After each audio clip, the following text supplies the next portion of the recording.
Muito bom dia a todos vocês que estão aqui, bom dia a vocês que vão nos assistir depois.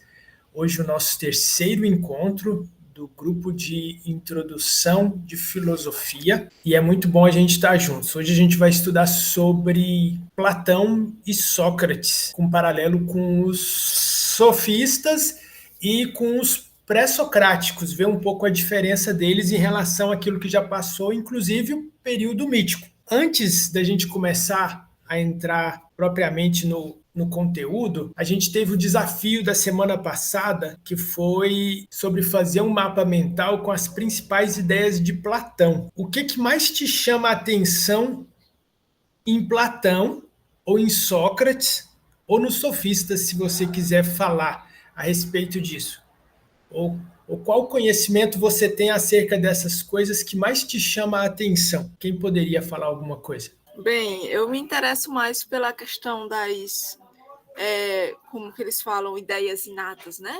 Que ele tinha formulado quando ele vai criar a história lá da caverna e tal, de um conhecimento mais físico, um conhecimento, não sei se eu posso dizer espiritual ou mental, mas essa parte dessa questão das ideias inatas, dessa divisão entre corpo e alma, é uma das coisas que me chama muito a atenção. Joia, Angélica, interessante. E vocês, o que chama a atenção em vocês em Platão, ou em Sócrates, ou nos filósofos, ou nos três, ou em dois, ou em um deles?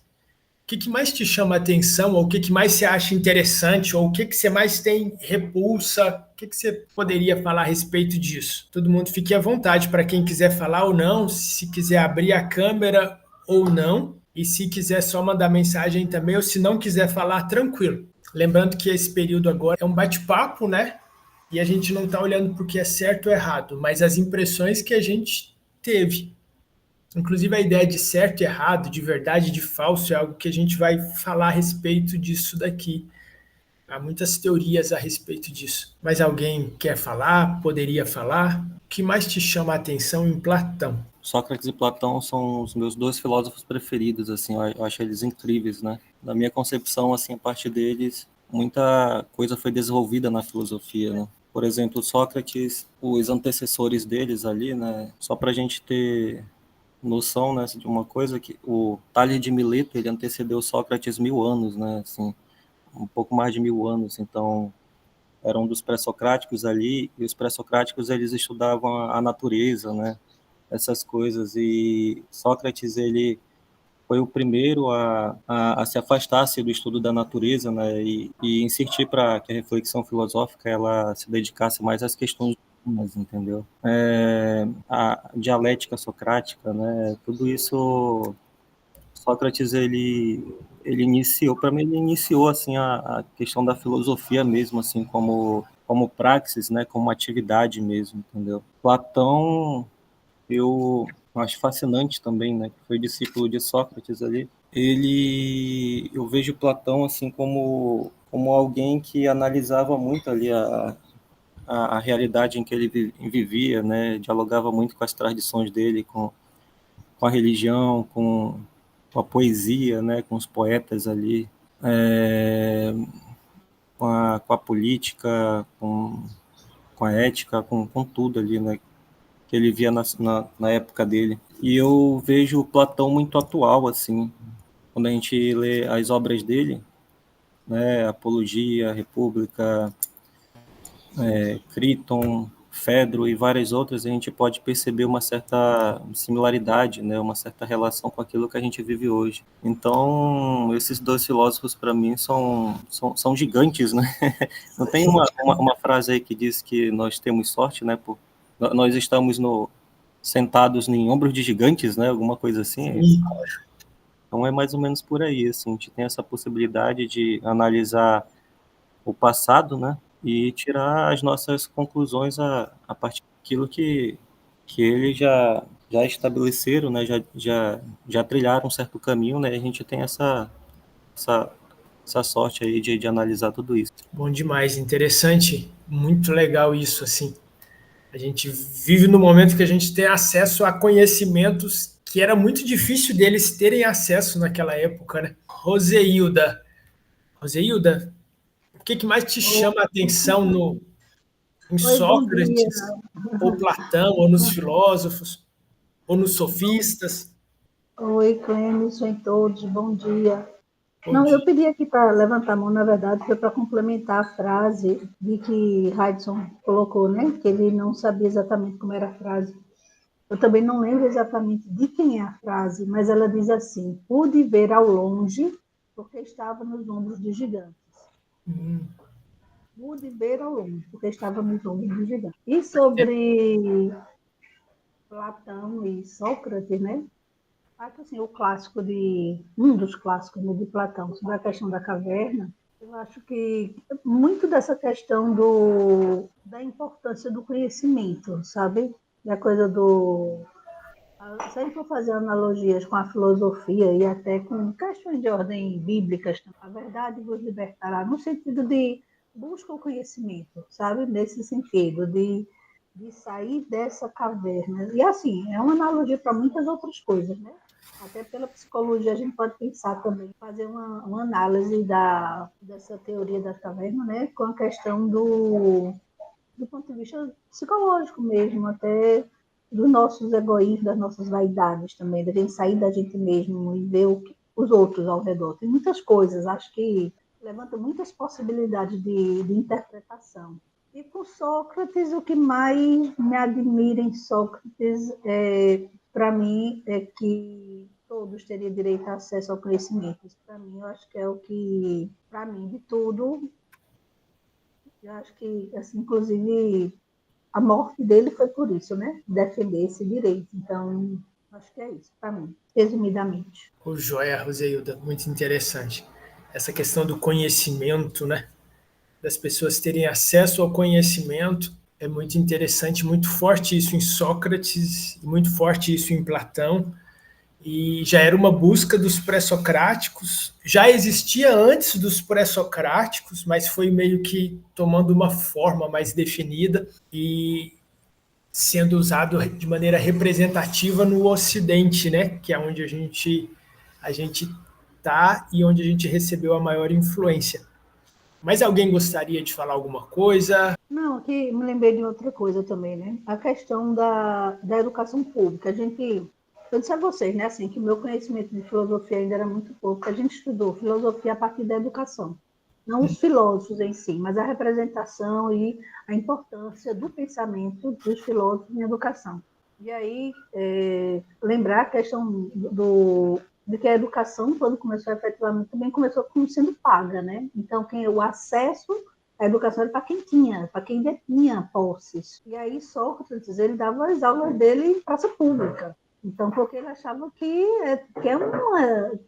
o conhecimento é público, o que é produzido de conhecimento é público. Para além de dizer que todos têm direito ao acesso, mas esse ter direito ao acesso à educação podia remeter até condições de pagar. Todo mundo tem direito ao acesso. Tem dinheiro para pagar?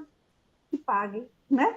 O acesso está aí, tem dinheiro para pagar, mas que era questão pública mesmo, o conhecimento como produção pública, patrimônio da humanidade. Muito interessante esse assunto, né? Muito, muito interessante de saber sobre isso. E hoje a gente vai poder desenvolver um pouco mais desse conteúdo que já foi falado e outros assuntos referente a Sócrates, a Platão e aos sofistas. E em paralelo a todo o cenário anterior, e isso vai ser projetado depois para aquilo que vem pela frente. Mas alguém gostaria de falar alguma coisa? Falar o que te chama a atenção em Platão, ou em Sócrates, ou nos sofistas, ou algum comentário em relação a alguma coisa? Fique à vontade, gente. Então eu vou colocar para apresentar. Aqui nós estamos para buscar o conhecimento e para a gente aprender. É muito assunto e às vezes o objetivo vai ser fazer com que você tenha mais dúvida do que quando você chegou. E essas dúvidas, à medida que vão ser digeridas no decorrer do tempo, para que você possa ter mais condições de adquirir conhecimento, ou se sentir instigado a buscar o conhecimento, né? Ou então ser mais ou menos como um pouquinho de sal que se coloca na boca para que a pessoa tenha mais sede, né, e busque beber da água que mata a sede. E a gente está falando aqui, nesse grupo de estudos sobre introdução à filosofia, sobre o conhecimento e a importância do conhecimento. Aí, abriu para vocês? Abriu sim. Sim, agora sim. No encontro de hoje, a gente vai falar sobre Sócrates, Platão e sofistas, principalmente sobre esses 3 pensadores aqui, essas 3 classes aqui. E a gente vai começar pelos sofistas para ficar mais fácil a didática e o comparativo depois com Sócrates e Platão. A gente começou falando sobre os pré-socráticos, aquele período naturalista da physis, né, buscando entender o princípio fundamental, o arqué, né, a origem do cosmos, do universo, o princípio do universo como um todo. A base ali era a cosmologia, né, o estudo do cosmos, do universo, de tudo que existe. Agora, a gente entra num período que, por muitos estudiosos, é chamado de período humanístico, porque agora o foco já não vai estar no universo, já não vai estar no cosmos, embora vai ser tratado também, mas o foco principal vai estar no ser humano. E a gente vai começar falando sobre os sofistas, porque os sofistas também vai voltar a atenção muito para o ser humano. E a gente vai ver um pouquinho sobre eles.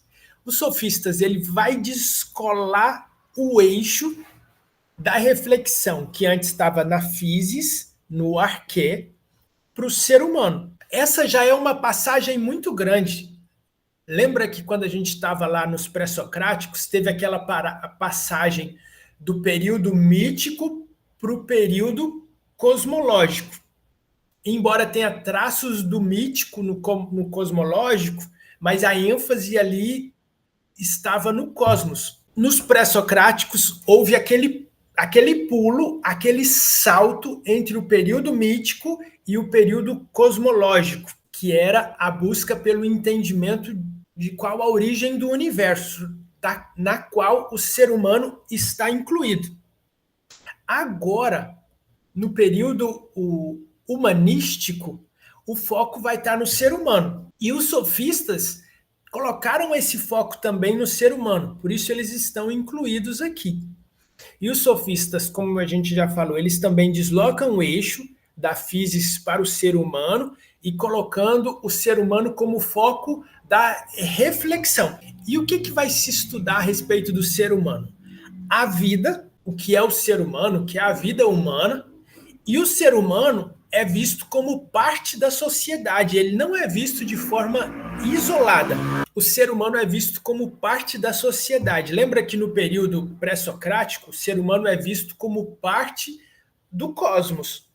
Não que ele não seja considerado parte da sociedade, mas há uma amplitude maior naquele momento.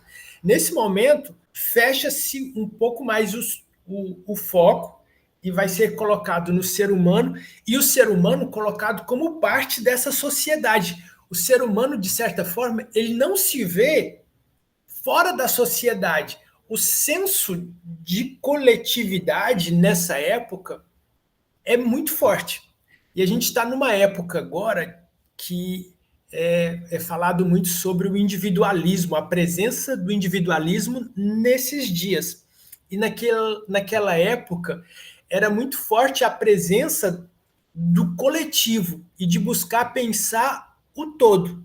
E aqui, quando se pensa o todo como ser humano, está se pensando no ser humano diante não só de si mesmo, mas diante de suas relações. Nesse sentido, os acontecimentos, o que estava acontecendo naquela época? Uma crise da aristocracia, uma crise dos valores tradicionais, inclusive a gente vai ver Platão muito decepcionado com os rumos que a política estava sendo levado, tudo. A gente vê também a ampliação do comércio e essa questão da política, da relação da política com o poder. Um poder que era para o benefício do coletivo, mas que essa crise da aristocracia estava trazendo uma certa preocupação, um certo incômodo social. E esse é o ambiente que os sofistas, um ambiente fértil para a atuação dos sofistas. E os sofistas, eles são vistos por alguns de maneira muito negativa. E será que tem características só negativas ou tem características só positivas ou ele tem características dos dois lados? A gente vai ver um pouco sobre isso. Nesse sentido, a premissa sofística é o relativismo, que é com base o quê? Na diversidade, a diversidade do que a gente falou aqui, a ampliação do comércio, a questão da política e do poder e as crises que estavam tendo. A crise dos valores tradicionais estava abrindo um leque para outras possibilidades. E por isso as coisas começavam a ser relativizadas, o relativismo estava ganhando força naquele momento. E com base nisso, no que era válido ou não válido, na crise da tradição, que a tradição estava tendo, e em relação também à própria questão do acesso à diversidade que eles estavam tendo, em relação aos contatos com outras culturas, com outros valores, com outros costumes, com outras leis.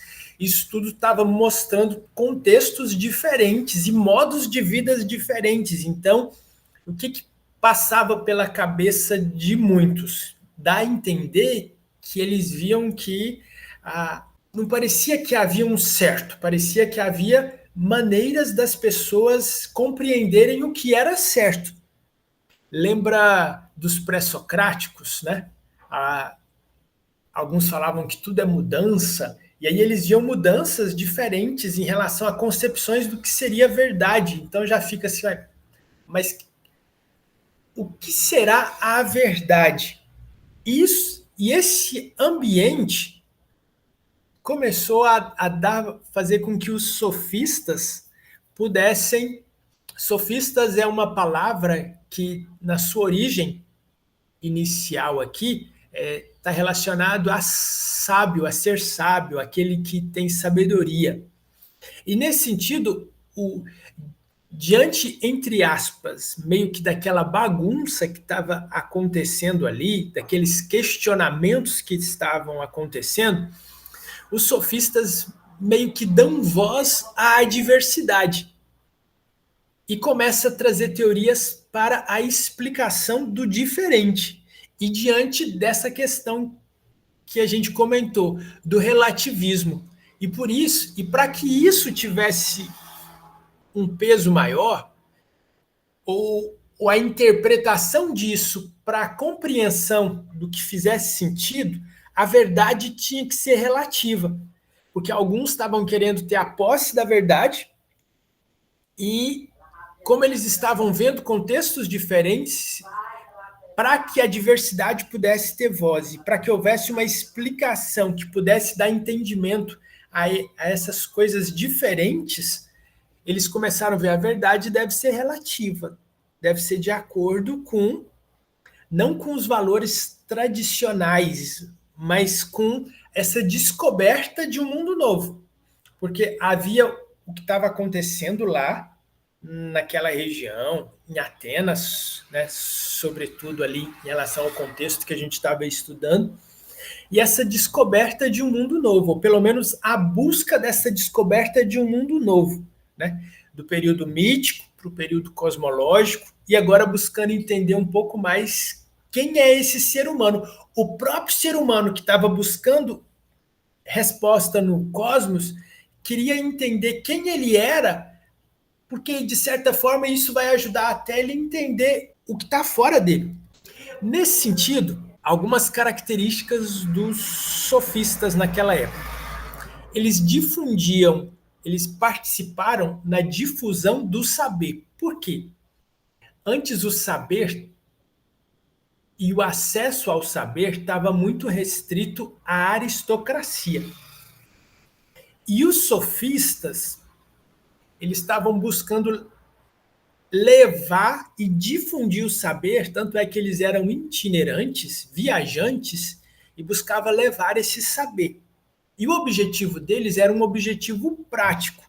Tanto é que eles buscavam o saber mas eles também buscavam por alunos. Então, características dos sofistas: a difusão do saber e a busca de objetivos práticos. Eles buscavam o saber, mas buscavam por alunos. Eles não eram aristocratas, ou seja, os aristocratas podiam ir para a praça pública, por exemplo, porque eles já tinham seus recursos para se manterem. Já os sofistas, não. E, de certa forma, dá para entender que esse era um dos motivos pelos quais eles cobravam para ensinar. Porque eles não eram aristocratas, eles não eram, de modo geral, abastados. E isso entende um pouco a busca deles por alunos, e eles também contribuíram para a questão educacional, porque como eles eram itinerantes e buscavam ir de lugar em lugar, levavam a questão educacional também. E, de certa forma, isso leva um certo compromisso pedagógico da parte deles. E os jovens, eles chamavam muita atenção dos jovens para a questão da busca do saber. E a busca do saber era muito latente no grego naquela época. A virtude pelo saber era muito forte. E aí a gente vai ver muitas questões relacionadas a sofistas de maneira extremista, e alguns sofistas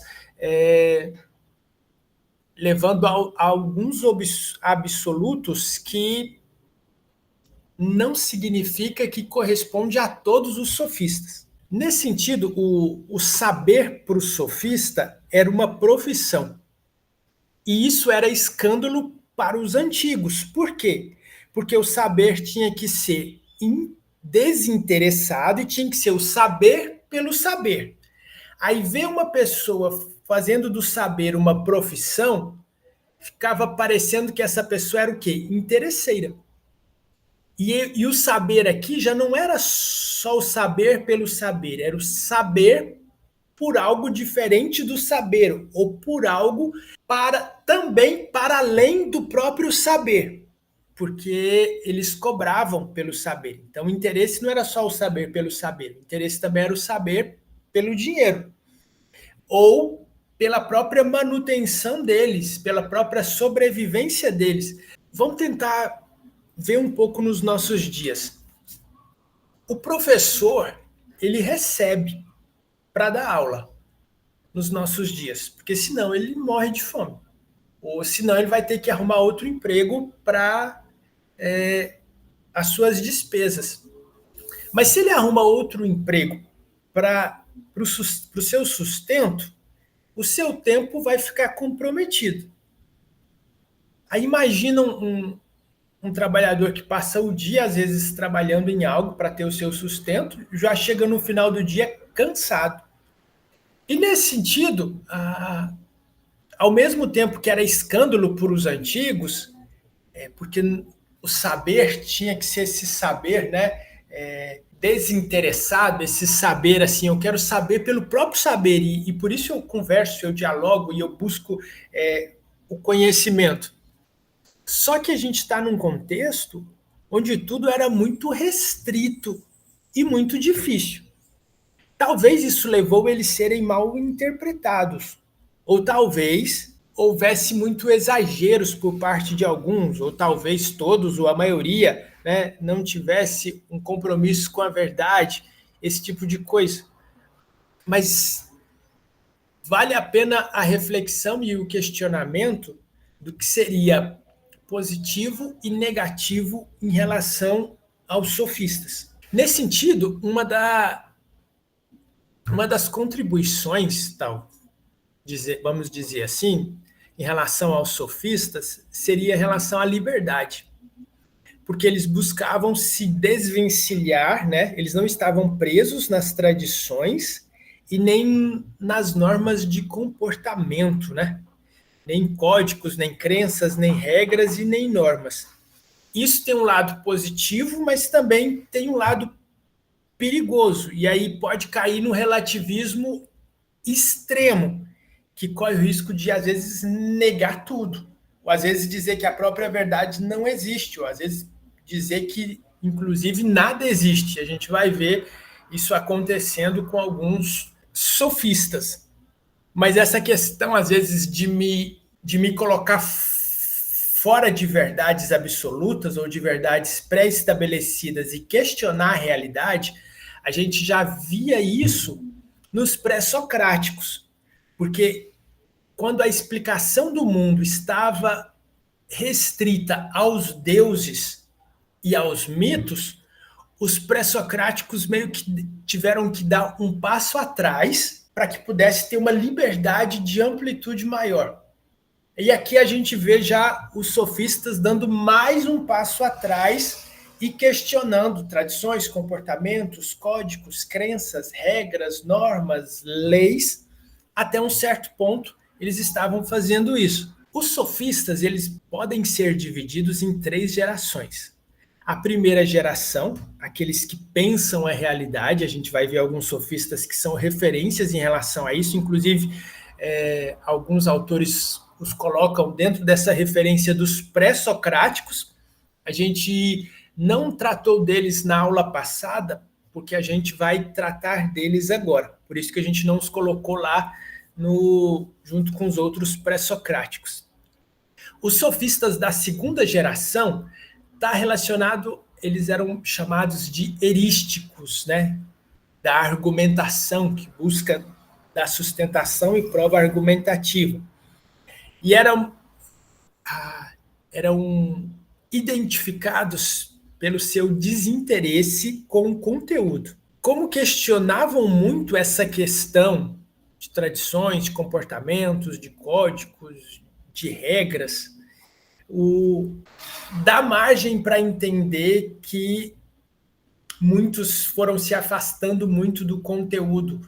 E aí acabava que a forma era mais importante que o conteúdo. E a gente vai ver essa característica nesses sofistas, principalmente nesses sofistas da segunda geração.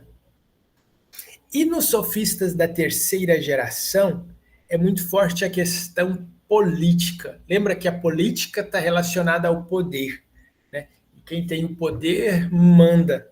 E era um mundo muito regido por relações de poder. Não que o nosso mundo de hoje não seja.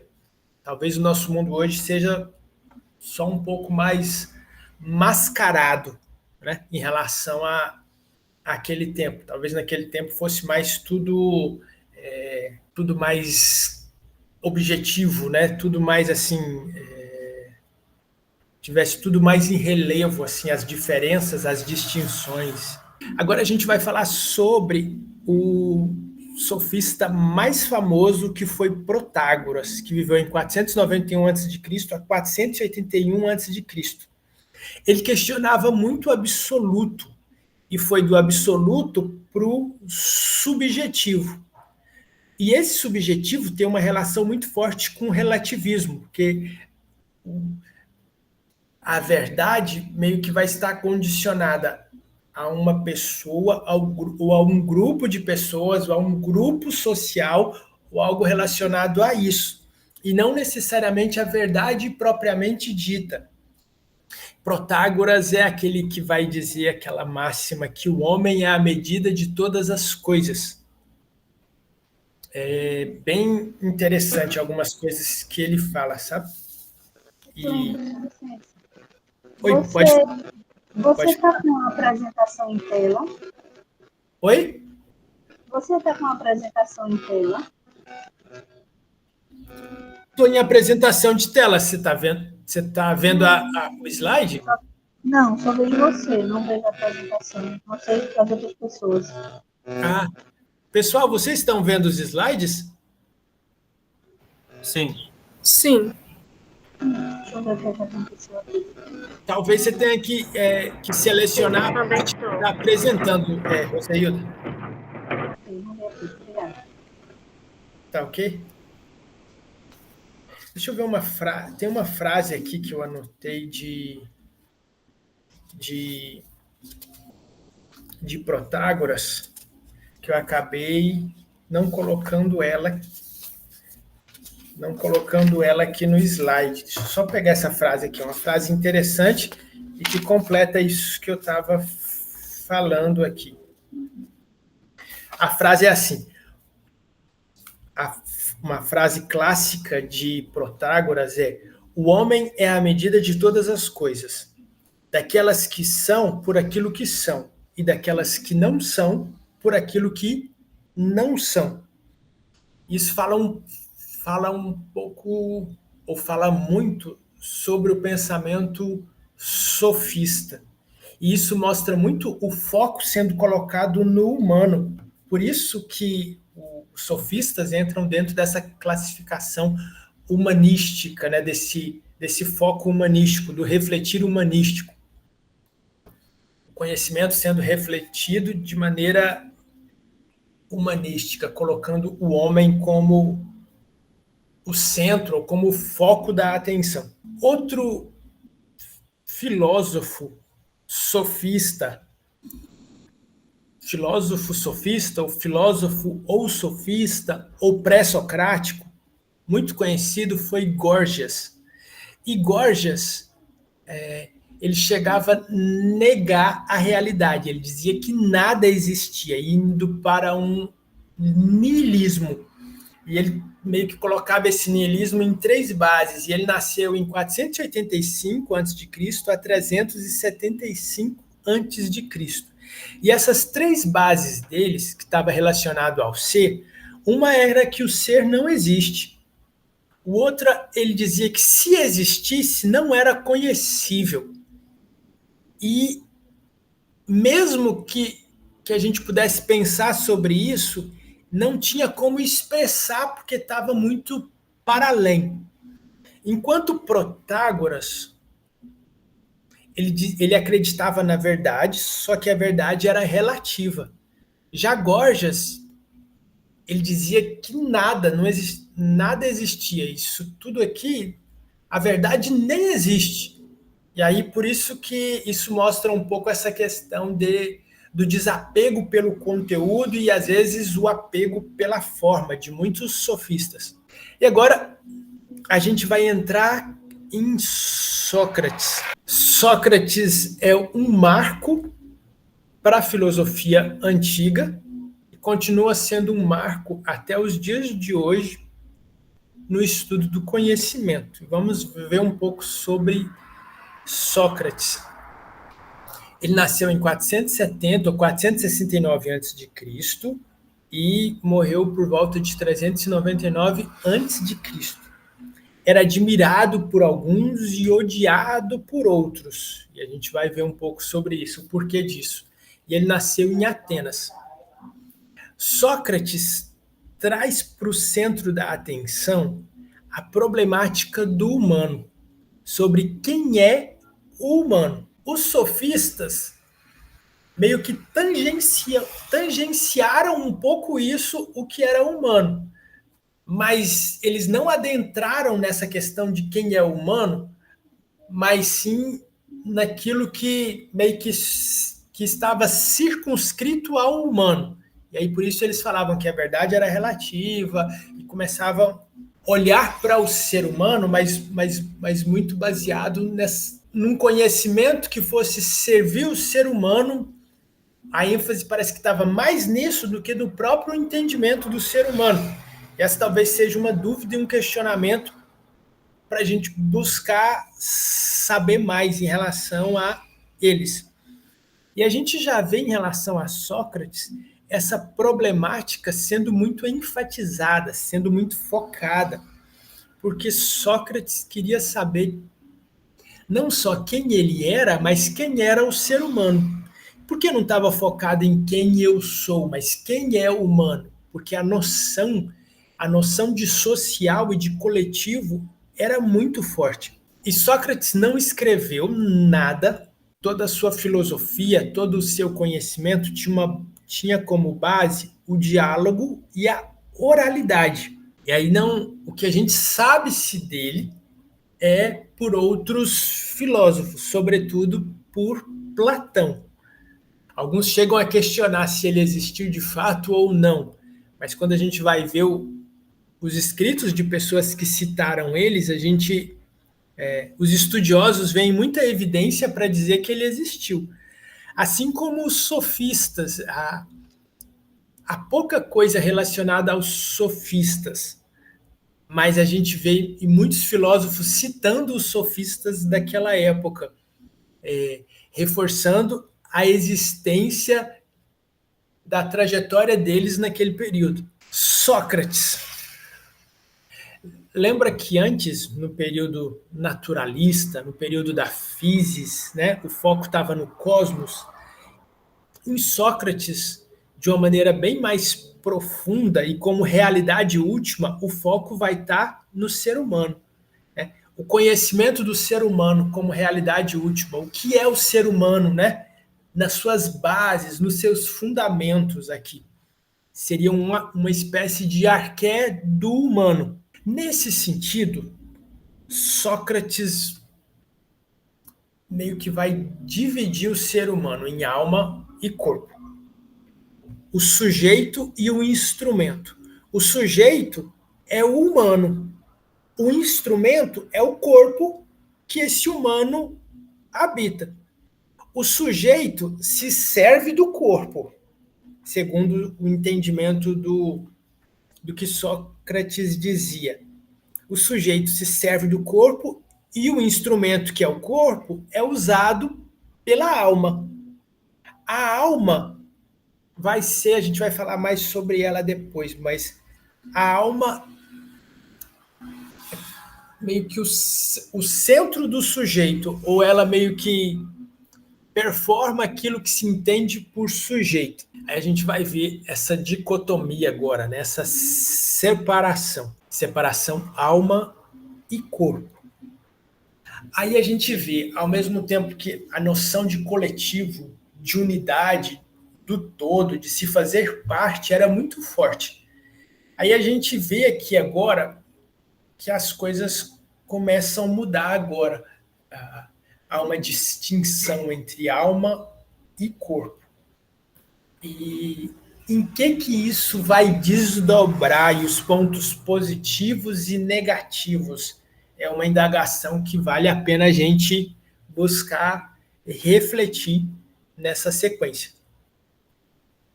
Ele não só separa alma e corpo, Sócrates, mas ele coloca a alma num patamar elevado e o corpo num patamar rebaixado. Tanto é que o corpo existe para servir a alma. Nesse sentido, o que seria alma dentro do entendimento da filosofia grega daquela época? Alma seria o psique. Então, hoje o nosso entendimento de alma é diferente. O entendimento de alma nos dias de hoje não é semelhante, tão semelhante com o daquela época. A alma estava ligada a uma conjuntura maior, que era a psique humana. E essa psique é a fonte o quê? Da razão e da inteligência humana. E aí a gente vê meio que o carro-chefe do que é o ser humano sendo formado aqui, pela alma, que é psique, que é razão e que é inteligência. Sócrates, conta-se que Sócrates foi ao oráculo de Delfos, que era um templo em homenagem ao deus Apolo, e na porta desse templo tinha um dito, uma expressão muito famosa e conhecida naquela época, que era conhece-te a ti mesmo. E dizem que isso chamou muita atenção de Sócrates. Observa que aqui é no oráculo de Delfos, dando a entender essa questão religiosa da época. E a questão mítica e religiosa antecede, inclusive, ao período pré-socrático.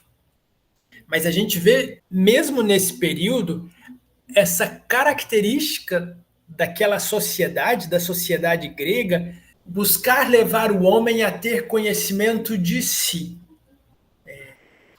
E aí, isso é muito potencializado em Sócrates.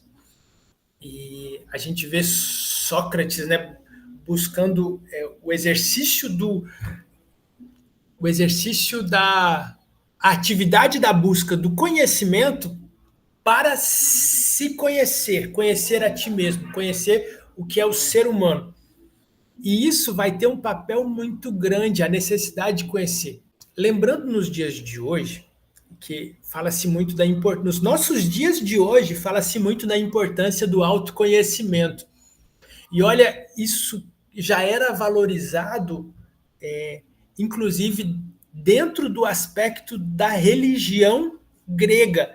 Não só na filosofia grega isso era valorizado, e naquela época. Aí a gente vai falar um pouco dentro disso do areté. Areté é uma palavra grega que pode ser traduzida como virtude. E virtude tem uma conotação de excelência, aquilo que é excelente. Areté faz relação com aquilo que torna algo perfeito naquilo que é. É interessante aqui que eles não estavam buscando a filosofia, o conhecimento, e a virtude vai ser basilar nisso aqui para a filosofia daquela época. Eles não estavam buscando ser outra coisa. Eles estavam querendo ser eles mesmos no seu potencial, na excelência daquilo que eles poderiam ser. É como se fosse, eu estou buscando ter uma boa performance, né? Ser o melhor que eu posso ser naquilo que é possível. E é interessante isso, tornar perfeito naquilo que é. Ou seja, se eu busco me tornar perfeito naquilo que eu não sou, eu estou colocando meu foco no impossível.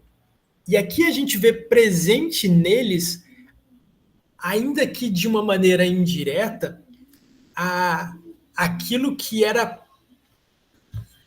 possível, que poderia ser feito mediante a condição de quem o homem era.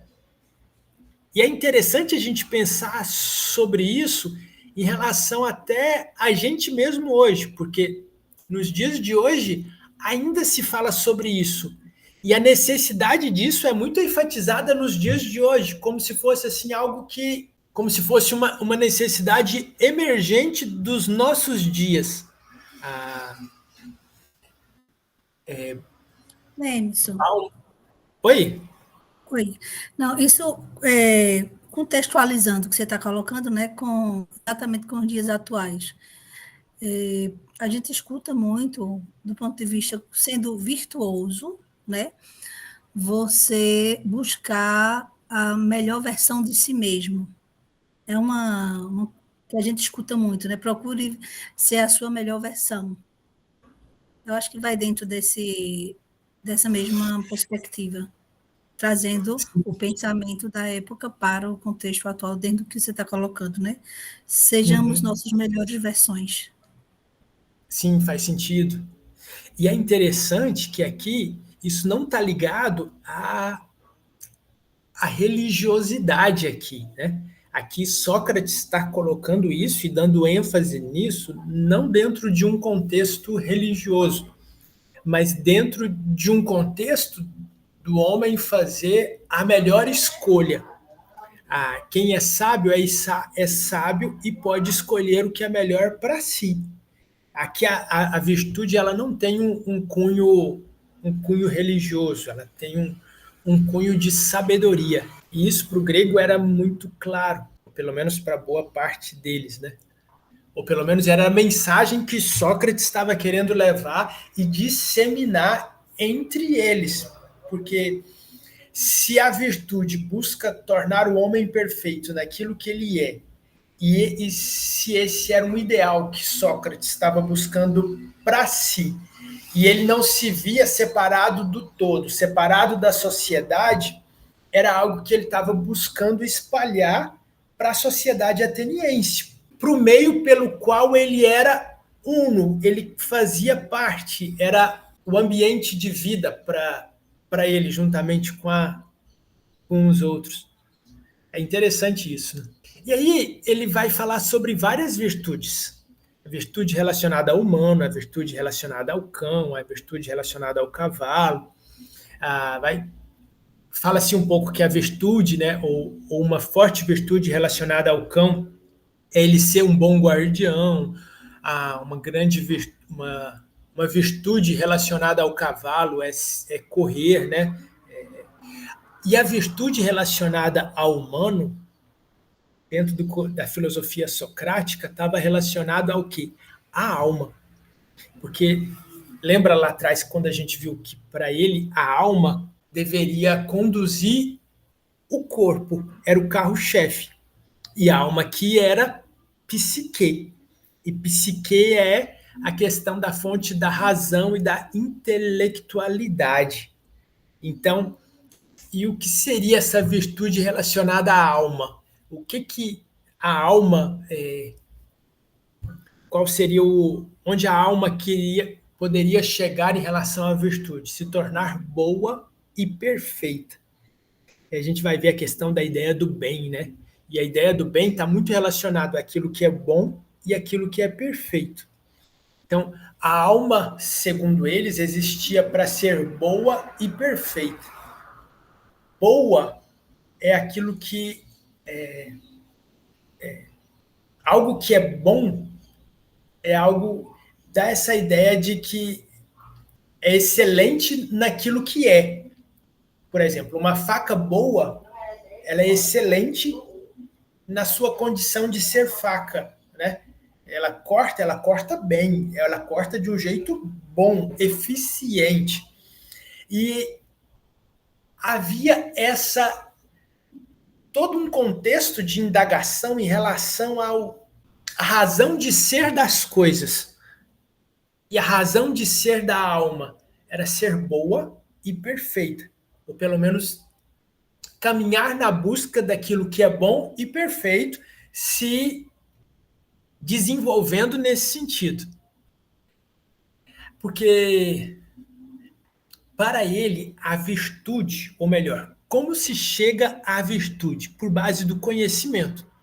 Então, como que a alma vai poder ser boa e ser perfeita? Buscando conhecimento. E o conhecimento, ele vai te levar para aquilo que é o bem. E é como se a virtude é como se fosse o meio que te conduz para aquilo que é bem, para aquilo que é bom e perfeito, mais ou menos isso, sabe? E ele vai fazer um paralelo com o contrário disso, que seria o vício, que é a privação do conhecimento e ignorância.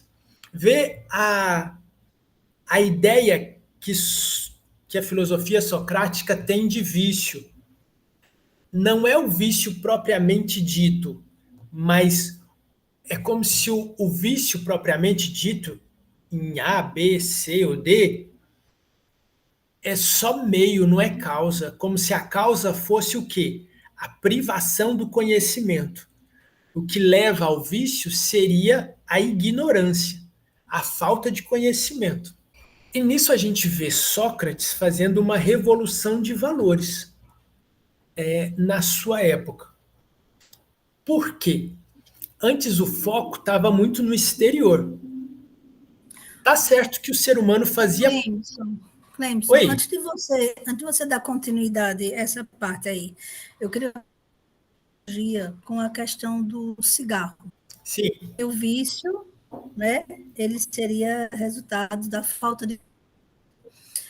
me ocorreu agora o seguinte, antigamente as propagandas de cigarro era assim, era um cowboy esbanjando saúde, virilidade, e aí aparecia o cara fumando e dizia assim, isso é ser Hollywood. Aí depois mostrava uma outra marca de cigarro, mostrava uma pessoa subindo uma montanha, quando chegava lá no topo da montanha, acendia um cigarro, fumava e dizia: isso é ser free. Free era uma marca de cigarro. Né? E assim, e o que a gente tem hoje nas campanhas de cigarro, primeiro que não é permitido mais fazer propaganda de cigarro em mídia televisiva, né? Não é mais permitido nas mídias. E a câncer, tem riscos maiores, né? Desenvolver câncer disso, daquilo outro. Eu acho que isso é uma analogia, né, sobre essa questão justamente, a falta da privação do conhecimento. Será que se naquela época, na televisão, botasse assim a campanha, você vai acender um cigarro e você não vai ter condições nenhuma de subir uma montanha? Você vai desenvolver câncer. Será que teria, né? Essa questão assim do uso da ignorância, inclusive do ponto de vista da indústria do vício, digamos assim, né? Usar da ignorância do povo. E aí, quando se determina através de uma política, depois de um conhecimento estabelecido, sim, o cigarro faz mal, o cigarro mata, sua embalagem você vai ter que dizer os problemas que ele causa, né? Então, acho que foi só uma analogia aí para ilustrar o vício constituído a partir da ignorância e da privação do conhecimento, e como que o conhecimento ele traz uma outra perspectiva e dá o poder de escolha. Agora a pessoa vai comprar uma carteira, você não compra, né? É isso. É interessante. E pensando um pouco disso, vamos imaginar que se fosse para um grego fazer uma propaganda contrária ao uso do cigarro, ao uso do vício, com base na filosofia socrática, né? Vamos só pensar aqui, né? O que vocês acham que sairia de uma propaganda? O que Sócrates faria pensando numa propaganda? Eu acho que ele fazia o que tem hoje nas embalagens. Eu acho que Sócrates ia dizer: se você quiser fumar, fume. Mas o cigarro provoca câncer, isso, aquilo, outro. Eu acho que seria bem isso. Eu acho que seria uma propaganda. Acho que a propaganda atual é socrática. Uma coisa que me chama a atenção em Sócrates aqui é só uma reflexão, né? Uma possibilidade a ser refletida. É que vê que para Sócrates o foco não é o vício, o foco é a virtude. O vício só é colocado como um contraditório, um contraposto à virtude. Ou seja, a ênfase de Sócrates está na virtude, naquilo que você ganha, no benefício que a virtude te traz, e não naquilo que você perde com o vício. Dá essa impressão, não estou dizendo que é assim, mas assim, do pouco que eu estudei de Sócrates, dá a entender que Sócrates não ia dizer o que a pessoa perde com o vício, mas o que ela ganha com a virtude. Meio que ela iria colocar o benefício da escolha certa e não o prejuízo da escolha errada. Não que o prejuízo da escolha errada não pudesse ser falado, mas como a gente vê que o foco dele não era no mal, era no bem. O foco dele não era naquilo que era ruim, era naquilo que era bom. E aí a gente vê que, por exemplo, se eu aprendo algo baseado naquilo que é mal, meio que eu não faço por medo. Mas se eu aprendo algo baseado naquilo que é bom, eu faço com alegria, né? Dá aquela ideia de satisfação. É porque eu escolho a melhor parte.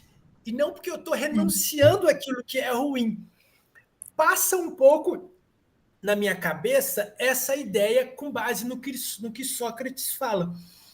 E aí, para muitos de nós, e para o filósofo que, de certa forma, vai buscar disseminar o conhecimento e o saber, e que muitos de nós vai ter, direto ou indiretamente, vai ter ligação com essa questão pedagógica e com essa questão do ensino, é algo para a gente refletir em relação a gente vai poder mostrar perspectivas diferentes, mas no que a gente vai dar mais ênfase pensando em meio que no nosso... Na virtude. No nosso aluno, meio que pensando no aluno, meio que pensando, entre aspas, usando a ideia daquela época, no discípulo, né? As pessoas. E o sonho, entre aspas, do mestre era que o discípulo fosse melhor que ele. Aquela ideia, né? Eu vejo mais além porque eu subi nos ombros de gigantes. Então eu chego mais além. E isso Eu é muito entendi. interessante. Ô, Clemson, eu entendi o que você falou. Oi, desculpa. Termine. Deixa eu só desligar aqui, que eu tinha esquecido de pôr o celular no silencioso aqui. Peraí. Ô, Clemson, só enquanto você ajeita seu telefone aí, o que eu estava... Só um instante, gente.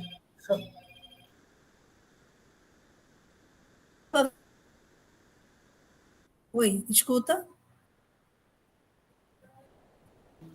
Sim, estou escutando. Oi. Pode falar aqui. Eu só vou dizer que eu estou em aula e não posso atender, que eu tinha esquecido de pôr. Pode falar. Roseida.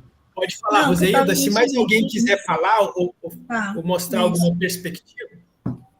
Nesse caso, do que me remeteu à questão do cigarro, e aí que eu disse que ele apontaria os prejuízos, mas aí eu entendi bem o que você colocou. Seria mais, vamos supor, por uma analogia, seria os benefícios de você não fumar, digamos assim, de você fazer as outras coisas.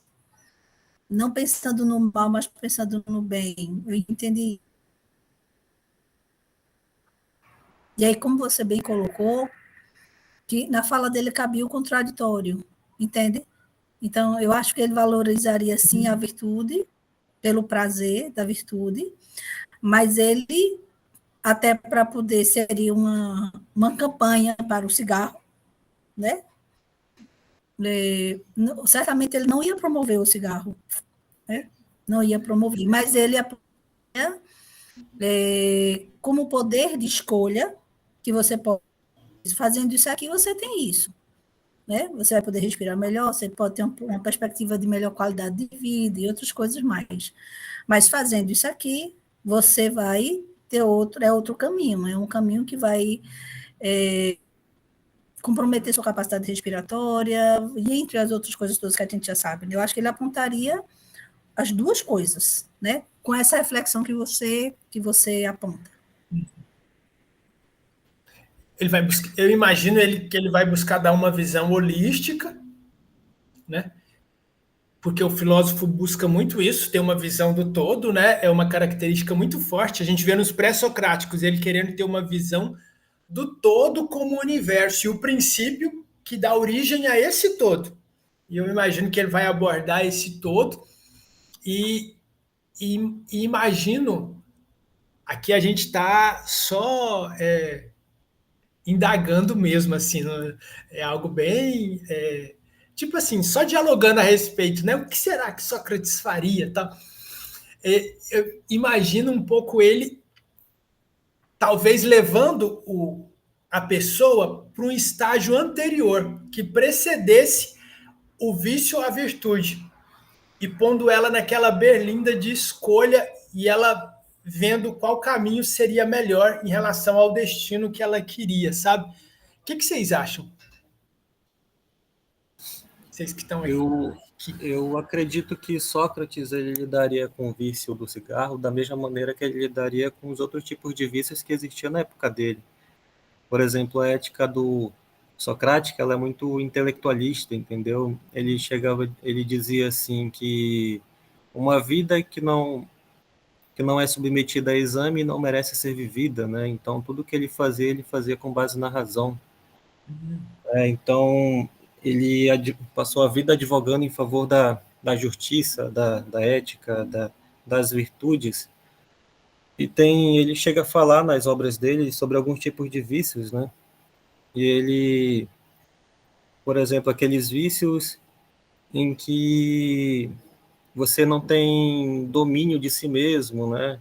Ele chega até mesmo a criticar esse tipo de vício, né? Ele reflete muito sobre a questão da autonomia, né? Do autodomínio, domínio de si mesmo, né? Então, acredito que ele abordaria o mesmo tipo, a mesma maneira que ele abordaria os outros tipos de vícios, né? Falava sobre o equilíbrio, sobre o autodomínio. Por exemplo, no diálogo Fedro, ele fala o Lísias, o Fedro ele chega a ler um discurso do Lísias, né? Só que lá fala sobre o amor, né? Então ele vai dizer que o amor ele é algo que leva a pessoa à loucura, né? A pessoa não tem domínio de si mesma. Ele chega a defender esse tipo de comportamento, assim, né? Chega a criticar o amor, né? Porque como o Lísias, ele queria favores de Fedro, né? Então ele fez um discurso lá para tentar convencer Fedro a fazer favores para ele, né? Aí já Sócrates, ele fez 2 discursos, né? Depois desse, um é em favor defendendo a ideia do Ulisses lá, que o Fedro tinha lido, né?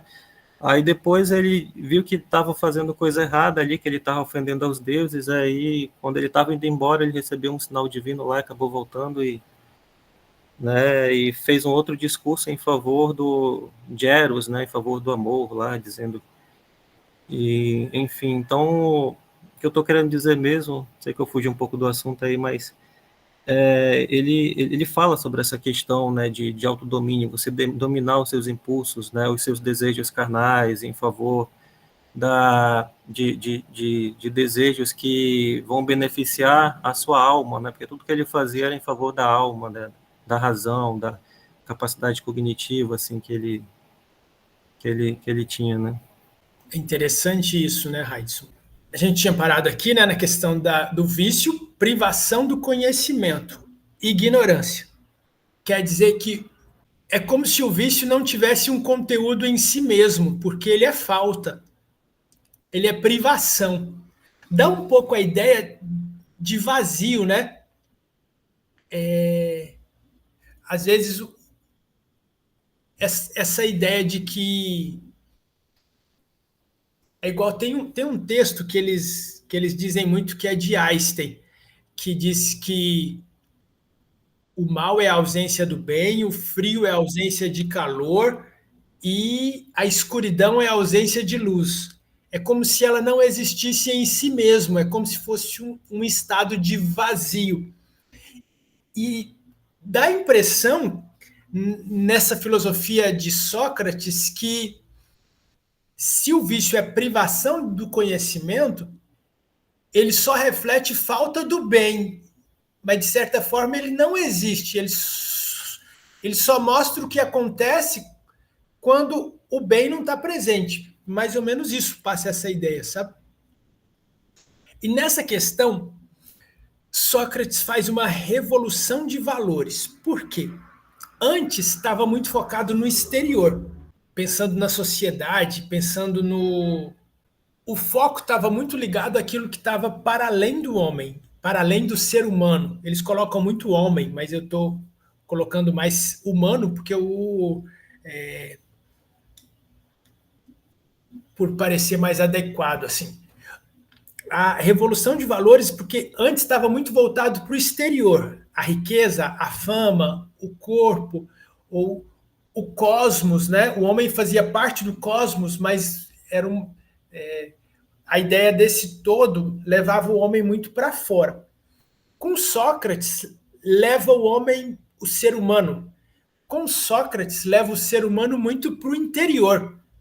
Se antes o ser humano era muito voltado, muito levado para o exterior, para a riqueza, para a fama, para o corpo, para o arqué, para causas que, de certa forma, estariam para além do homem, em Sócrates, o valor está muito ligado para aquilo que é interior ao homem, né? Que é intrínseco a ele. E ele vai chamar esse intrínseco de alma. como a gente já falou sobre alma anteriormente. E isso vai fazer uma diferença muito grande para a forma como as coisas vão ser levadas para frente. Aqui mais uma explicação a respeito de vício, que a ignorância é quem faz o mal, faz por ignorância do bem. Dando a entender que é como se não fosse uma escolha. De certa forma, dá a entender que é como se não fosse uma escolha. Que se a pessoa tivesse o conhecimento, a iluminação, é como se não fizesse, entendeu? Nesse sentido, há um dito muito forte na filosofia de Sócrates, e é interessante a gente observar isso, que para ele é impossível conhecer o bem e não fazê-lo. Porque às vezes quando a pessoa não faz, mesmo que ela diga que sabia, é porque de fato ela não sabia. Que às vezes ela parecia que sabia, havia só uma aparência de que sabia, mas se ela soubesse de fato, ela não teria feito aquilo que é, de certa forma, errado, ruim, prejudicial, ou aquilo que é sinônimo de ignorância, de vazio ou de vício. E a ideia de bem, a gente vai ver que vai ser muito forte, tanto para Sócrates como para Platão, e a gente vai ver isso se seguindo no decorrer da história. Aí o Heidson tinha até comentado sobre a questão do autodomínio. E dentro da filosofia socrática, o autodomínio faz parte da excelência da psique, que é a razão e o intelecto, né? Por que é tão importante esse autodomínio? Como o Heidson já estava falando. Porque o autodomínio vai te saber a lidar da maneira certa, ou da melhor maneira, ou da maneira sábia, em relação a paixões, em relação à dor, em relação ao cansaço, em relação aos impulsos, em relação ao próprio prazer. Tem um ditado que diz que o que faz a diferença entre o remédio e o veneno é a medida. E aqui a gente vê, naquela época, eles dando muita ênfase para essa questão do autodomínio. E alguns vão chamar nos dias de hoje muito de domínio próprio, né? O autodomínio, a importância disso dentro dessa ideia de conhecimento, de filosofia, né? Eu saber os meus limites e eu buscar ser prudente em relação àquilo que pode ser perigoso para mim, esse tipo de coisa assim. O autodomínio, buscando entender um pouco isso, no autodomínio está tornar a alma senhora do corpo. Porque o corpo sem a alma é como se ele não conseguisse distinguir os seus limites ou o que ele deveria fazer na medida certa. E esse autodomínio está muito ligado à racionalidade, né? É a razão dominando o corpo, que para eles tinham essa ideia de animalidade, né? O corpo precisa ser governado, como um cavalo é governado por aquele que o conduz. E esse que o conduz seria a razão, a psique. A questão de liberdade. Lembra que lá nos sofistas a gente já tinha visto um pouco sobre essa questão de liberdade? Aqui a gente vai ver com uma perspectiva diferente ou ampliada. A liberdade está muito ligada ao domínio da racionalidade sobre a animalidade que seria o corpo. Porque tem uma expressão que diz assim, eu não sei até que ponto ela é certa, mas eu vou usar para que a gente possa refletir. e ampliar as nossas possibilidades de questionamento. Tem uma expressão que diz que só é livre quem é senhor de si, quem consegue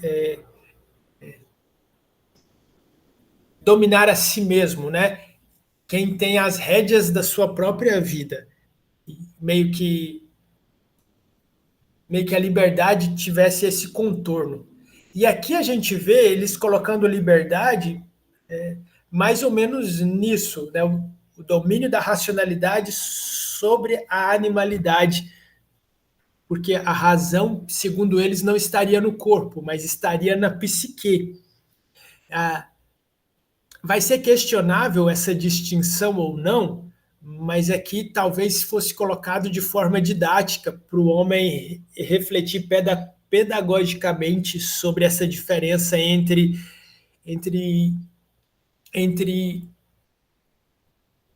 escolhas nesse contraposto de até onde o prazer me faz bem ou de até onde uma escolha sofrida pode ser boa para mim, né? A ideia, o papel, a ideia de herói muda com Sócrates, porque antes o herói era aquele que vencia o inimigo externo. Agora a ideia de herói é aquele que vence o inimigo interno. É aquele que consegue dominar a si mesmo. E antes o herói era aquele que conseguia dominar aquilo que estava fora. Agora o herói, nessa perspectiva da filosofia socrática, é aquele que domina a si mesmo. Isso vai ser uma mudança de paradigma. Tá certo que existe o contexto até hoje desses dois lados, mas dá a impressão de que até para eu vencer fora, eu preciso ter controle de mim. Por exemplo, está tendo as Olimpíadas agora, né? E a gente vê aquelas competições, né? Tanto individuais como coletivas ou de lutas, e a gente vê às vezes para vencer o adversário, você precisa vencer a si mesmo primeiro, você precisa ter disciplina, você precisa treinar, você precisa passar por todo um processo, né? É interessante ver essa perspectiva assim. O Sócrates meio que tirando o foco de uma coisa e colocando no outro, ou então dando luminosidade a contextos diferentes, sabe? A questão da eudaimonia, que é a felicidade, já existia antes de Sócrates, mas ela é aprofundada e fundamentada por Sócrates e está ligado à alma. A gente vai correr um pouco por causa do tempo, mas qualquer dúvida ou qualquer complementação ou questionamento, fique à vontade para falar. A virtude é muito colocada que ela já é um fim, ela já é um prêmio em si mesmo. Vamos fazer um paralelo com os nossos dias? Às vezes fala-se muito da virtude pensando no que a gente vai ganhar depois.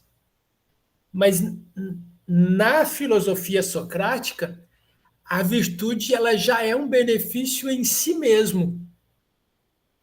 Ainda que a vida acabasse com a morte. Ela já é um fim e uma escolha que é a melhor escolha a ser feita. Eu não escolho a virtude, segundo essa ideia, pensando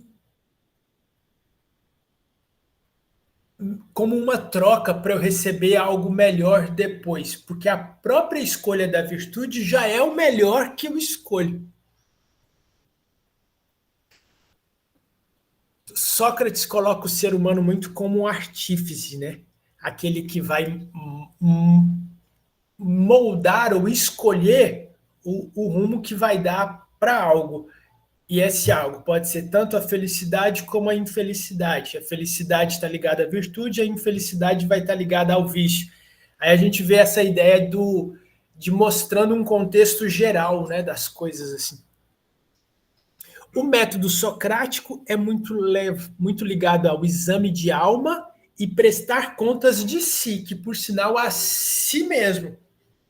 Está muito ligado a isso quando a gente vai ver o método socrático em relação às suas etapas, que seria a exortação, o convite, que é chamar a pessoa para um diálogo, a indagação seria questioná-la sobre algo, e depois ouvir aqui tudo que ela tem a dizer sobre aquilo, a ironia, que está muito ligado a questionar a contradições relacionadas, às vezes, à fala e à ação, esse tipo de coisa, e a maiêutica, que como resultado disso seria o dar à luz o conhecimento. Sócrates, o seu pai era artesão, a sua mãe era parteira. E ele se via muito como uma pessoa que ajudava as pessoas a parir o conhecimento. Aqui, a própria pessoa, buscando nesse método socrático, a própria pessoa adquiriu o conhecimento por ela mesma. Sócrates só ajudava como se fosse uma parteira para que a pessoa pudesse dar à luz a esse conhecimento. Ele não se vê detentor do conhecimento, mas aqui ele está se vendo como um mediador do conhecimento. Aí, voltando para a área educacional, né, de lidar com sala de aula, com ensino, o professor meio que ele é mediador do conhecimento, né? Ele não leva o aluno recebe o conhecimento, descobre por si mesmo. O professor só media o processo. A frase clássica, né, uma frase clássica relacionada a Sócrates é: só sei que nada sei. E ele dizia isso para dizer que ele não era o detentor do saber e que ele não sabia, que o objetivo dele era buscar saber, buscar conhecer. E ele tinha indagações que não foram solucionadas com base no período mítico, com explicações em mitos, no período religioso, mítico, não eram respondidas indagações com base naturalista em relação ao humano, e não foram respondidas em relação àquilo que estava sendo trazido pelos sofistas, e que ele mesmo não via nele, que por isso ele buscava.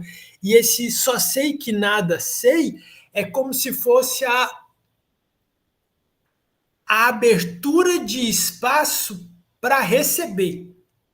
Diferente do vazio, do vício, que a pessoa, por ignorância, recebe o que é ruim, aqui, por reconhecimento, eu vou buscar o saber justamente para que eu seja beneficiado, para que eu não seja ignorante.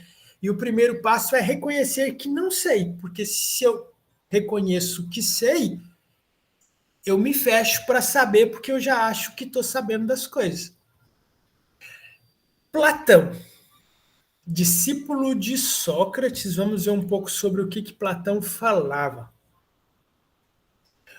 Platão nasceu em Atenas, de origem real. O nome dele não era Platão, era Aristócles.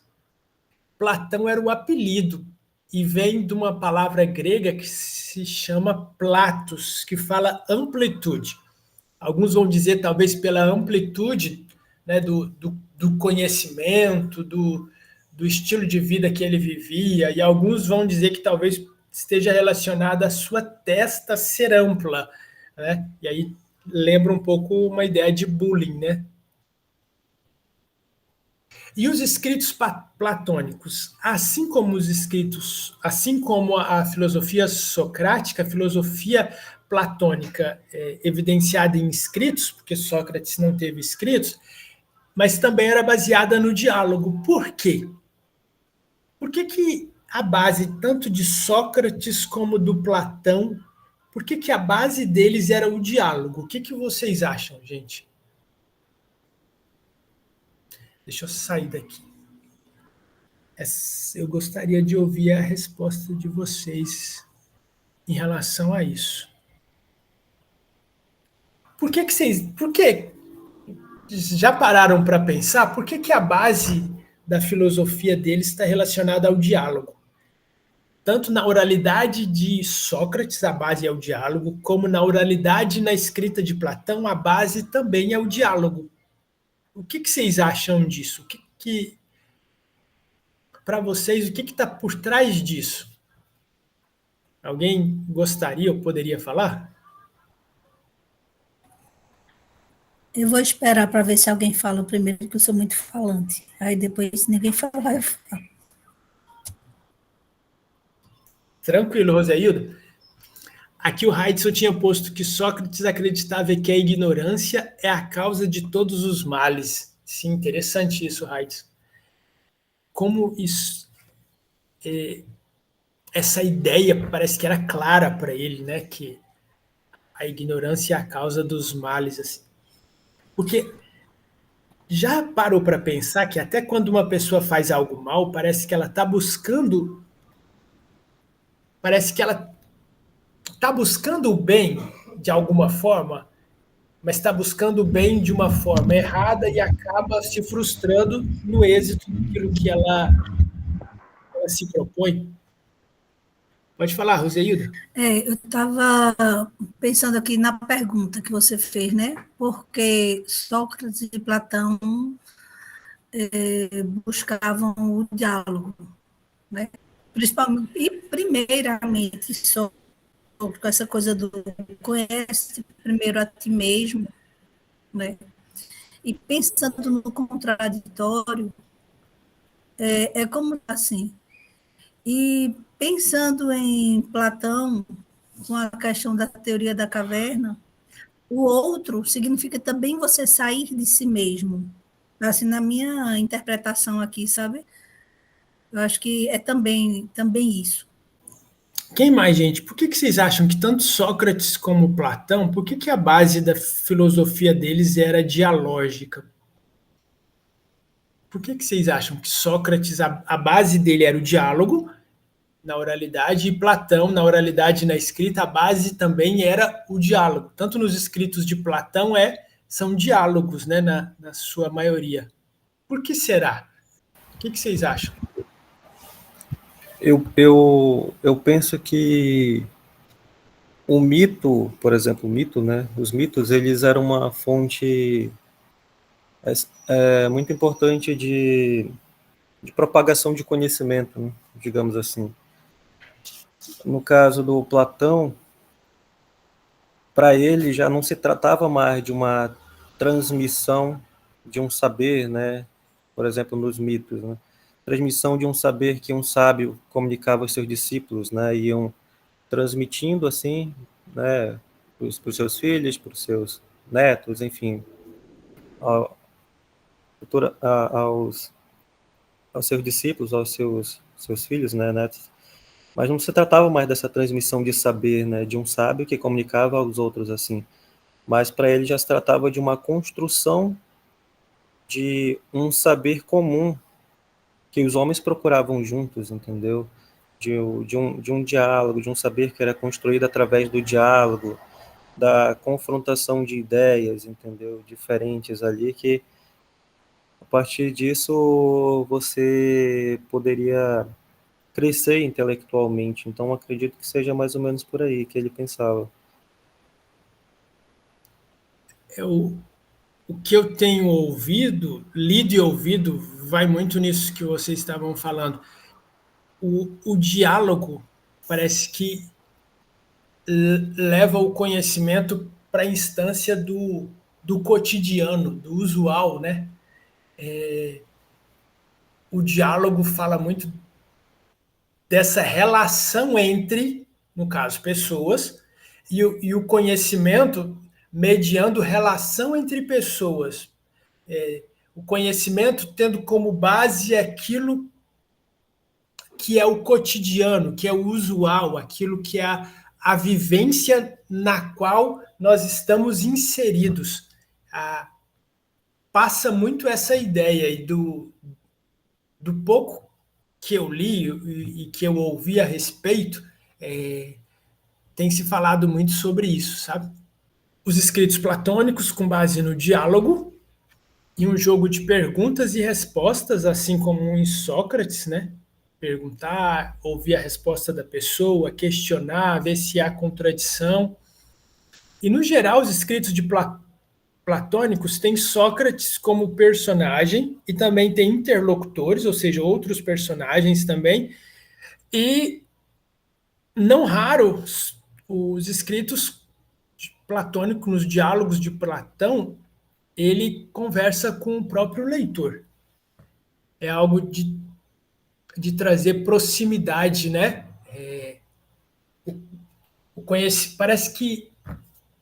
Parece que há uma ideia, só para a gente pensar e refletir sobre possibilidade, há uma ideia aqui de que o conhecimento não tem que estar afastado da realidade propriamente dita do ser humano, mas ele tem que estar mesclado à realidade do ser humano, aquilo que faz parte do dia a dia, do comum, né? Do social, da vida em comunidade.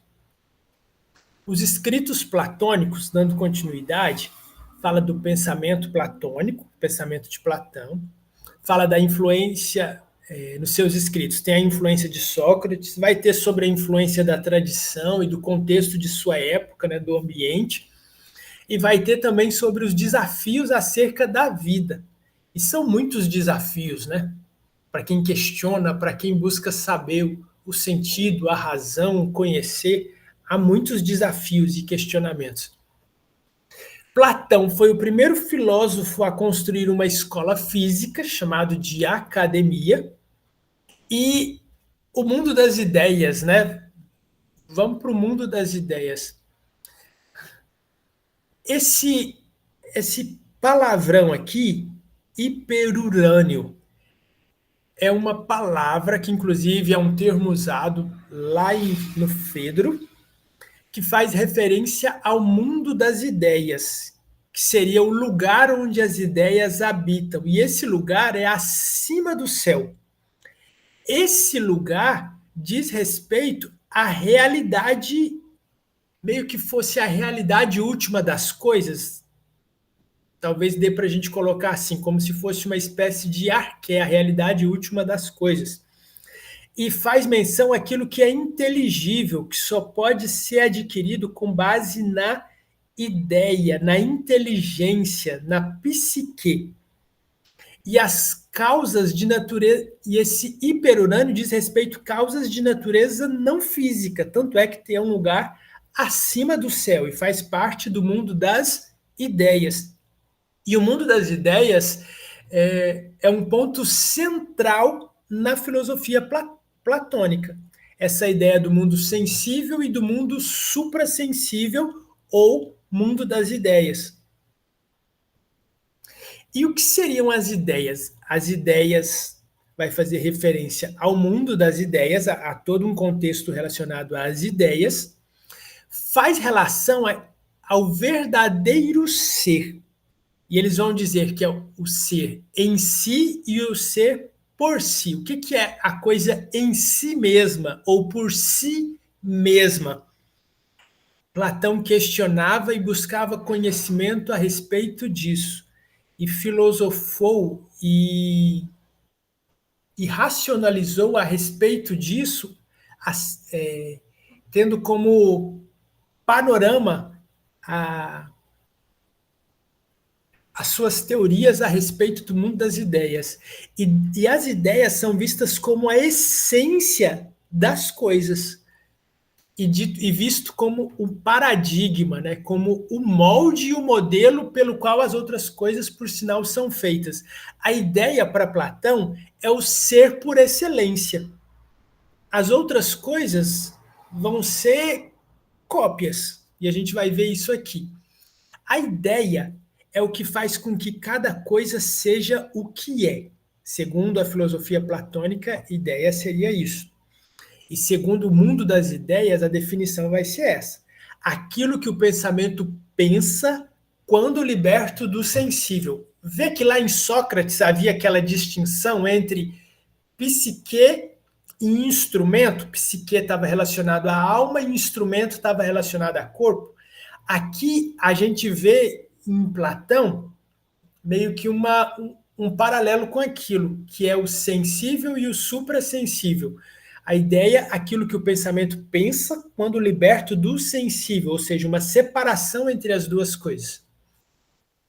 O em si e o por si, que está ligado ao mundo das ideias, vai fazer menção àquilo que é absoluto. E por ser absoluto, tem uma certa estabilidade. Ou seja, indica o caráter não relativo das coisas, ou seja, se opõe ao pensamento pensamento sofista, né, de que as coisas são relativas, ou de que o nada, ou de que não existe nada, e o em si e o por si se impõe ao sujeito. É como se ele fala por si mesmo, né? Aqui a questão da ideia, como já foi falado, está ligada à realidade, à essência, à substância e o ser das coisas. E a gente vai ver, inclusive, mais sobre esse assunto relacionado à substância, a gente vai ver sobre isso de uma maneira bem forte em Aristóteles. Aqui os paralelos. Vamos pensar sobre isso aqui e tentar fazer um paralelo com o que a gente já viu anteriormente. Aqui o mundo sensível, o mundo suprassensível, né? O mundo sensível faz menção àquilo que é material, suprassensível àquilo que é imaterial, ou como alguns chamam, metafísico. O mundo sensível está relacionado àquilo que é relativo, suprassensível àquilo que é absoluto. O mundo sensível está relacionado àquilo que gera movimento, move-se, e o mundo suprassensível àquilo que é imutável. O mundo sensível está ligado àquilo que é corruptível, né? Que perece, que muda, que transforma, e o mundo suprassensível àquilo que é eterno. Que relação dá para a gente fazer aqui com aquilo que a gente já estudou? Lembra que lá em Heráclito fala-se muito sobre a mudança das coisas, né? Como as coisas mudam e se transformam e nada é fixo, tudo está em movimento, tudo está no devir, né? O vir a ser. Aqui lembra muito a questão de Heráclito. E aqui lembra muito a questão de Parmênides, né? Que tudo é imutável, a mudança é aparência. E aí a gente vê Platão meio que fazendo um paralelo. Não é que Heráclito estava errado, ou que Parmênides estava errado, ou que Heráclito estava certo, ou que Parmênides que estava certo. Aqui ele mostra essa ideia de que há sentido no que os dois falavam. O que existe é um paralelo de realidade, é como se fossem dois mundos, o mundo sensível e o mundo suprassensível. Como se fossem dois planos, sensível e suprassensível, um material, o outro imaterial. E aqui vem a superação dessa antítese, né, de Heráclito e Parmênides, um parecer ser o oposto do outro. O bem é de onde derivam as ideias e está acima das ideias e acima da essência, que a ideia é a essência das coisas para Platão, para a filosofia platônica. O bem está acima. Vê como, desde lá de Sócrates, como o bem é muito enfatizado, a busca pelo bem, a escolha pelo bem, a virtude é meio que fosse um meio para se atingir, para se alcançar o bem, ou para se desenvolver em relação ao bem. Virtude seria fazer com que o ser, né, se torne em excelência aquilo que ele é, o que ele existe para ser. A gente vê essa questão do bem sendo muito forte aqui, colocado como acima da própria ideia, e por sinal, as ideias derivam desse bem. Platão fala muito também do demiurgo. Lembra que lá nos pré-socráticos tinha muito a questão da cosmologia, a origem do universo, a origem de todas as coisas. Ele vai dar uma explicação falando sobre o demiurgo. O demiurgo é mais ou menos como uma espécie de artesão divino que demiurgos vem da palavra demos e urgos. Demos, povo, urgos, trabalhador. Meio que alguém que trabalha para o povo, né? Mais ou menos isso. E o demiurgo, para Platão, ele vai ser meio que é como se fosse uma figura divina que organiza o universo, que dá ordem ao caos, ao cosmos.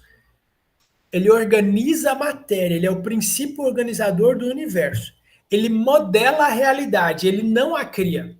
Então, assim, é como se ele não é o criador, mas ele é o que dá ordem àquilo que foi, de certa forma, que foi criado, né? A substância existe, vem esse artesão divino e molda as coisas, inclusive dá ordem ao cosmos para que ele seja do jeito que é. Platão vai trabalhar muito essa figura do demiurgo para o entendimento do cosmos, do universo, da ordem das coisas. Vê que ele não chega no Criador, mas num estado intermediário entre o Criador e a ordem das coisas. Algo para a gente pensar aqui se é isso mesmo e o que isso significaria se for ou se não for. Ele vai falar também sobre anamnese. Anamnese é uma palavra que diz respeito à recordação, reminiscência e lembrança pouco precisa de algo. Aquilo que já foi até como falado aqui anteriormente, a respeito das ideias inatas. É como se, para Platão, a alma é imortal, habita um corpo, mas já existia antes desse corpo. A alma já existia no mundo das ideias, e o mundo das ideias é o mundo da essência. É de lá, o bem deriva o mundo das ideias. Ou seja, o bem está presente no mundo das ideias. E a alma está presente no mundo das ideias. Então, a alma, há uma conexão, uma relação da pré-existência da alma com aquilo que é ideia, com aquilo que é a essência das coisas e que está relacionada com aquilo que é o bem, que é o bom. E quando a alma chega no corpo, né? Segundo Platão, o corpo é encarnado nessa alma, nesse corpo, há essa anamnese. O corpo, a alma, há uma certa recordação, há uma lembrança pouco precisa do que a alma já viveu relacionado ao mundo das ideias. E isso é meio que o gancho e a conexão para que haja uma relação entre o conhecer e o lembrar. Tanto é que, dentro da anamnese, da filosofia platônica, conhecer algo é lembrar de algo. Porque, à medida que eu conheço algo, esse link, é como se fosse esse link que me faz conhecer, só é possível porque, de certa forma, essa verdade, esse conhecimento, já como se subjaz, já existe na minha alma. Aí a anamnese, ela responde como ter acesso ao inteligível. Inteligível é aquilo que só pode ser conhecido por meio da psique, da inteligência, da razão. E a anamnese fala dessa intuição originária do verdadeiro na alma. Ou seja, aquilo que é verdadeiro, aquilo que é essência, aquilo que é o paradigma das coisas, né, o mundo das formas,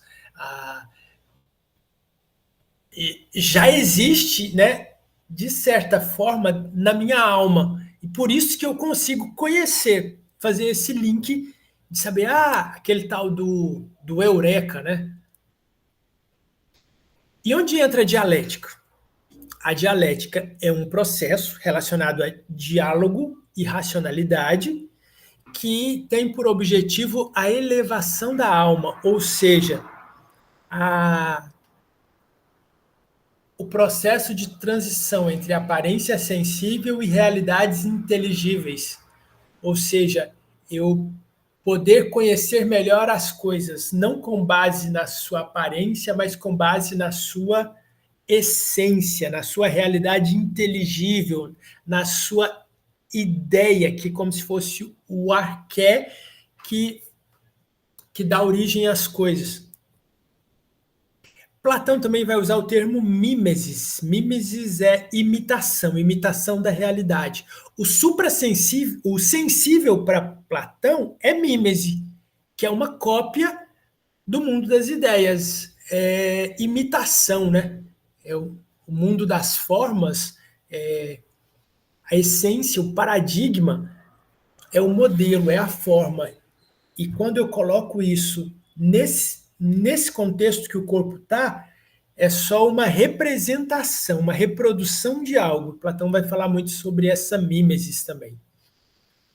A obra principal de Platão, segundo muitos estudiosos, é a República, que vai falar do estado ideal, de leis, da polis, que é a cidade, da vida em sociedade. E é um texto que vale a pena ser conhecido, ser lido, ser explorado. E Platão ele vai falar sobre 3 classes sociais, pensando nesse contexto de cidade, de vida em sociedade, de estado ideal. E essas 3 classes sociais são os governantes, os guardas e os trabalhadores. Governantes, aqueles que governam, relacionado aos políticos. Os guardas, aqueles que vão proteger, que vão fazer guerras, esse tipo de coisa para proteger a cidade, o estado, defender. E os trabalhadores, que são lavradores, artesãos, comerciantes. Essas 3 classes vai ser o tripé que vai sustentar as relações de uma sociedade e de uma cidade.